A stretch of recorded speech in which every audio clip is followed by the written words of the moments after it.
One-timers, getting to know the guest of Sports and More, the podcast, just a little bit more. This is One-timers with Rob Tychkowski from the Edmonton Sun and Edmonton Journal. Titch, are you ready for One-timers? I'm always ready for the one-timer. All right. Did you have a good one-timer? Like, was your one-timer in street hockey better than it was in real hockey?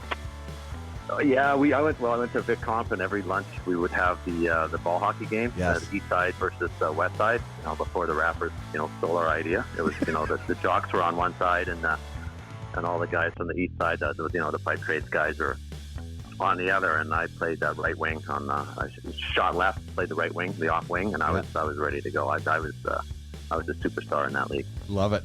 Let's start with your favorite two sports growing up. When it came to watching, I was a big boxing guy, Ali and Ray Leonard and Hagler and Hearns, Duran and all that stuff. And of course, watching hockey. If you're talking about playing, then I was loved playing fastball. And as a kid, most Canadian kids are thrown into soccer in the summer, and then I didn't mind that either. But I was primarily a fastball player, boxing watcher. All right. How about your favorite team and your favorite athlete as a kid? Team would have been the Flyers. I just loved their uniform and their attitude, and the Kate Smith and Schultz and Selesky and all those guys, and Bernie Perrant. He had that great mask. It was on the cover of Time magazine, so they were always my team growing up. And then the greatest athlete of all time is Muhammad Ali. It's not even questioned. Like, even taking away all of the stuff that he did outside of the ring, his skill as an athlete and as a boxer is unparalleled for a heavyweight. I just watched again his fight with Foreman, and he was on the wrong side of it at that point, and he was so fast and so accurate that he was just a treat to watch. So he's far and away my favorite athlete of all time. I remember the night he passed away. It was a Friday night. I was on the air on the TSN 1260, and it was just like, wow, you started digging into more and more and more about this guy. And it was one of the weirdest nights because nothing else really mattered because we had lost such a legend. Yeah, and he's still, he was so revered by just everybody in sports and in life too. Like, I only saw him briefly from a great distance. It was at the Ryder Cup in Valhalla and in Louisville, which of course is his neighborhood, and they brought him in to talk to the American team, and they had this kind of a function that we were allowed to go to, and you could see him from 50 yards away, and just the way he was surrounded with people that just adored him. So yeah, he was a great man, just on all fronts. Yeah, very much so. All right, the opposite of that, the team and athlete you despised as a kid. Growing up, it was the Central Red Army. I know that's not their official name. They were just the Russian national team. I hated those guys. The evil empire. I just couldn't. When that Summit Series, I was on the edge of my seat the whole time. But absolutely, and even when they rolled into the Spectrum and they're going home. That was maybe one of the greatest moments of my childhood, watching the Flyers run the Russians out of the rink there. So that was probably didn't necessarily need to be the case. I think there was a lot of propaganda involved. Like, they're just hockey players, good guys like everybody else, but I bought into it at the time and absolutely hated the Red Army. And is there a specific athlete that you didn't like as a kid? Like one guy? I'm trying to think. Not too much, because back then, you didn't hear too much about the wrong side of athletes. They were sort of pumped up, and they were all great guys, right, and all upstanding citizens. So, early, like, maybe one of the early ones I didn't like was Leon Spinks. Like, where's this nobody with 11 fights get off beating Ali? Yeah. Didn't care for that very much, even though, hey, just showed up there and won a fight, which is no reason to hate him. When you were a kid, what did you want to be when you grew up? I don't remember too much about specifically having the goals, or like we were talking about earlier. When I went to high school, all my credits were in welding and pipe fitting, and I was well on the road to becoming one of Edmonton's top plumbers before I realized I did not want to be a plumber. How about if you could be a pro in any sport? What sport would it be? Are you talking like if I'm good at this sport? Like, yeah. I wouldn't, like, being a heavyweight champion of the world would be fun, but I would not want to be a crappy boxer. if you're talking elite, I'd probably stick with golf just because you can control your schedule and the drama of rolling in a putt at a major or just being in that mix. Not a lot of injury, and you play forever. You play as a senior with a license to print money. So I'd probably play golf if I was good at it. Is there one athlete's life you would like to live? This is interesting because you have to balance all the factors into it. Like, the success that he had, the money that he made, the kind of the excitement and things that he saw, not a lot of drama in his life, and come out of it with your health. So I'm thinking Mark Messier, winning 5 championships at Edmonton, growing up with that dynasty, then going to New York and winning a championship there, just being a star in the Big Apple, what that's like. And comes out of it with a lot of money, not a lot of drama and stuff in his life. I don't think he was ever married, so I think Mess had a pretty good run, and frankly is still having it. Yeah, that's right. And anytime you can list Madonna in a past relationship, that's a pretty cool life. That's the stuff we know about, man. Like, I'm sure Mess, had a pretty good time in New York. You've been able and here, frankly. Yeah, well, no kidding. He doesn't have to buy. He'll never pay for a drink almost anywhere, but especially in these two places. You've been able to witness a lot of stuff live. What's the coolest thing, or even a couple of things if you want, that you've witnessed live? I think I was covering the 2009 Masters for the chain, and it came down to final round Sunday, and Phil and Tiger weren't in the hunt. They were about 6 strokes back. They weren't really in the mix, but they were in the same group on Sunday, and they hadn't played together a whole bunch, especially in the final round of the majors. And it kind of came down to this almost a match play situation. And no word of a lie, the gallery with Phil and Tiger was twice the size of the gallery that was following the lead group on Sunday at the Masters. It was a huge, and they're kind of friendlier now, but back then it was the full-on rivalry and the full-on grudge. And even I remember standing on the first tee box, and you could go inside the ropes as long as you went down on one knee, and people could look over your shoulder, right? So I'm sort of front row for that, and we were just waiting with the anticipation as the tee time is getting closer, and then you hear this roar off in the distance, right? And you can hear the cheers, "Come on, Phil, come on!" And it's like a ring walk where he walks through the thing, and he gets to the top of the tee box, and everybody's just going crazy for him, right? And then he's waiting a couple minutes, and then you hear another roar, and then here's all the Tiger guys. They come up on the first tee together, and they're both standing on the tee box. And I remember, I was maybe 7 or 8 feet away, and they do this handshake, and Tiger reaches out his hand, Phil reaches out his hand, and I was looking at Tiger's face, and he was giving him just the most wicked death stare that you could ever give in sports, right? Wow. And then Phil knew that it was coming, didn't even look him in the eyes, was like, "Whatever, dude." Shook his hand and didn't even buy into it. And they had this, it wasn't for the green jacket, but it was still a nice head-to-head battle.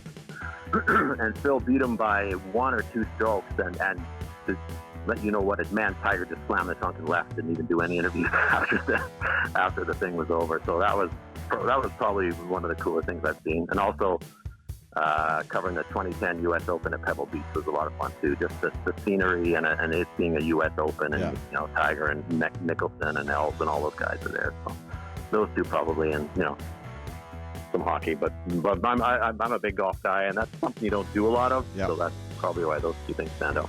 How about from when you were a kid? You mentioned the they're going home moment. What's a memory that sticks out as a sports fan from being a kid?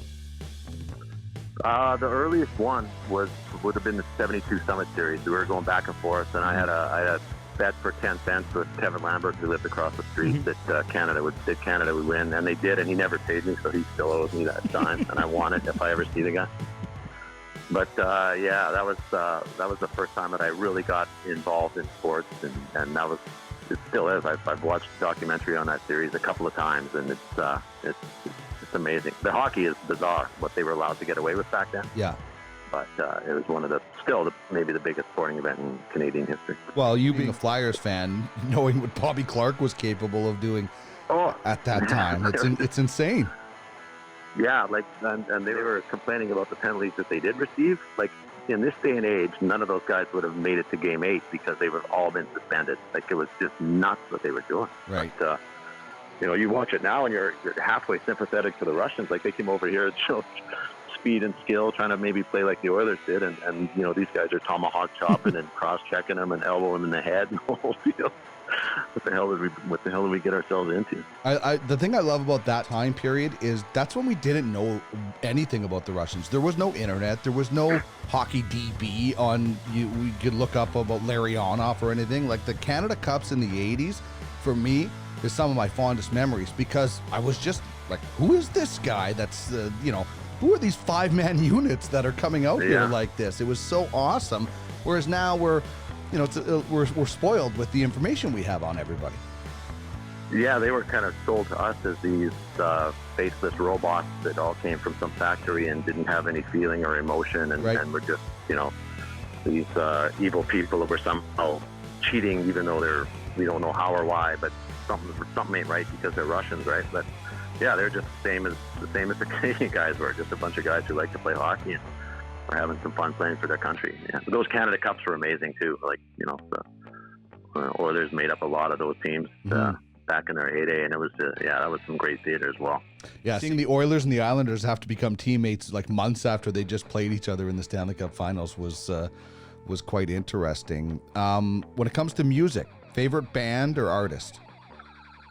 I listen to everything. I'm one of those people that, like, I go from Nora Jones to classical violin to G Unit, Kid Rock, Motorhead, Nice. Black Sabbath, right? So it just depends on your mood. So I'm thinking if I'm desert island music, I'm looking for somebody with like a really large catalog that covers all the spectrums from slow to blues to rock to heavy. So I'd probably go with the Rolling Stones. They have a ton of songs, and they can take you from a ballad to Sympathy for the Devil and Give Me Shelter and all that sort of thing. So I'd probably go with them. Nice. When you were a kid, what movie did you love to watch? Rocky that was huge. Like, even still, if there's a Rocky 7 coming out, I'm going to check it out. I just enjoyed the genre. It was so stupid, but the first few were all right. Like 1 and 2 were good, and then being a kid that loved boxing, and the movie came out. And when I was playing hockey and baseball, my nickname in the neighborhood was Rocky at the time before the movie came out. So automatically I was sort of attached to that. So yeah, definitely Rocky. Now it's Goodfellas for obvious reasons. That's an all-time classic. But back then it was Rocky. What about right now? What are you watching as far as like streaming shows or TV series or anything like that currently? What catches your eye? I always try to check in on The Sopranos from time to time, just grab it anywhere, whether mid-season or at the start. But The Last Dance came out with the Jordan thing, so that's kind of one that I'm really, really enjoying. It's great to see some people talking honestly about what happened. I would love to see something like that about the Oilers, where somebody talks about what actually happened during those times, what the guys are actually feeling. But they've done a good job so far with this Jordan. Yeah, like the 88 season would be amazing, because Gretzky, knowing that was his last Stanley Cup, organizing that picture. And the thing about the Last Dance, can you imagine if Mark Messier or Yeri Curry were the 128th ranked paid player in the NHL during that heyday, like Scottie Pippen was? I feel bad for that guy. Like, the owner claims to say that, I don't sign the contract, you're undervaluing yourself. That doesn't sound like something an owner would ever say. No. But I'll take him at his word. But I would, he's got nobody to blame but himself. But that's got to be frustrating. You're one of the top handful of players in the world, and you're locked in forever at this at that rate. That's got to be tough. Yeah. If you could have a meal with anybody in history, who would it be? This is a weird one. You might sound stupid, like I'm wasting a meal, but I would want to sit down with Lee Harvey Oswald and find out what the hell happened. Wow. I'm a big Kennedy conspiracy guy, and I would want to sit down and say, okay, let's have it and get that whole thing, because that goes deep from the cover up in the Warren report to impossible thoughts happening. Like, something wasn't right, and I would love to hear exactly what happened and who was involved and how high up it went. That's beautiful. If there was a movie about your life, who would you want to play Rob Tychkowski? Well, my favorite actor is De Niro, but I do not see any similarities between us whatsoever. Maybe Al Pacino. He's a multi guy. Yeah. So, that might work. Okay, you're a big golf guy. Fill out your dream foursome. You and 3 others. Yeah, okay. I wanted a U.S. president in there because I have a ton of questions about life behind the scenes and the political stuff and all that. So I'll go with Barack Obama. He's outspoken and pretty easygoing guy. Muhammad Ali, obviously, just because he's Ali and he's my favorite. And then I would want to just somebody who would have good stories and also hit incredible golf shots that I could see up close. So it'd be Tiger Woods. So me, Barack Obama, Ali, and Tiger Woods. And I just realized I'd be the only white guy in that foursome. That's right. Yeah, that would be interesting. That's a fun way to spend 4.5 hours, though, man. With those guys, you would just sit back and listen. Oh, absolutely. And everybody has, like, Obama. He's talking about world leaders and how the nuclear codes work, and the Air Force One and his limos. And Tiger's talking about just golf and Masters and all his life behind the scenes. And Ali is his fights with Fraser and Foreman and the civil rights stuff. Like, those 3 dudes would have a lot to talk about. So. And Ali, the nonstop chirping of getting in the heads of Obama and Tiger Woods. Can you imagine Ali on a tee box? The way he could go, like, it would be amazing to listen to. These 3 guys would have the best banter you would ever have from a group, because Obama's sharp. Like, you don't get to be well, I guess you do get to be president by being stupid. Like, look who's there now. But generally speaking, he's a brilliant guy, very witty, very sharp. Ali is one of the sharpest ever, and Tiger. I'll bet you Ali and Barack would be all over Tiger, like that whole thing, grinding him about stuff. But yeah, it'd be a ton of fun. Like I would really enjoy that. I like that. All right, last one. Favorite vacation spot. I love, like, San Diego's just fantastic. I love, the ocean's great, or closer to home, Jasper. Just something majestic and natural, whether it's the ocean or the mountains. Either one of those would absolutely do it for me.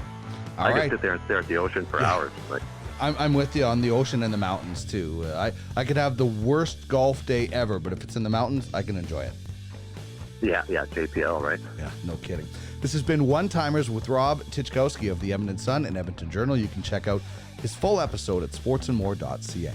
This has been One Timers on Sports and More, the podcast. Check out full episodes and more at www.sportsandmore.ca.